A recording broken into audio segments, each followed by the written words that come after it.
4 दिवसांमध्ये मोठ्या प्रमाणात शेतकऱ्याचं नुकसान, ढगफुटी झालेली आहे। नांदेड, हिंगोली, परभणी, लातूर या जिल्ह्यामध्ये शेतकऱ्याचं मोठ्या प्रमाणात नुकसान झाले। त्याच माध्यमातून नांदेड उत्तर विधानसभा या भागामध्ये सर्व शेतकरी आज महापुरामध्ये अडकलेले आहेत।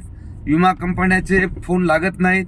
विमा कंपन्यांच्या संदर्भामध्ये अनेक शेतकरी फोन लावून परेशान आहेत। ऑफलाईन किंवा ऑनलाईन करण्यासाठी मी कृषी विभागाला विनंती करतो की त्या गावामध्ये जे आपले गाव दिलेले आहेत त्या गावामध्ये आपण जाऊन त्या गावामध्ये लाईव्ह स्पीकरवर सांगून सर्व शेतकऱ्याला सूचना द्यावा।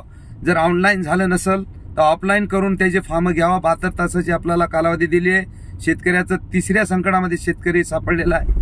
ही माझी विनंती आहे सर्व शेतकरी बांधवांना की आपण या संकटातून दूर निघण्याचं एक साधन आहे की आपल्याला जे आपण विमे भरलेले आहेत ते आता आपलं ऑफलाईन करून घ्यायचं आहे किंवा ऑनलाईन करून घ्यायचं आहे।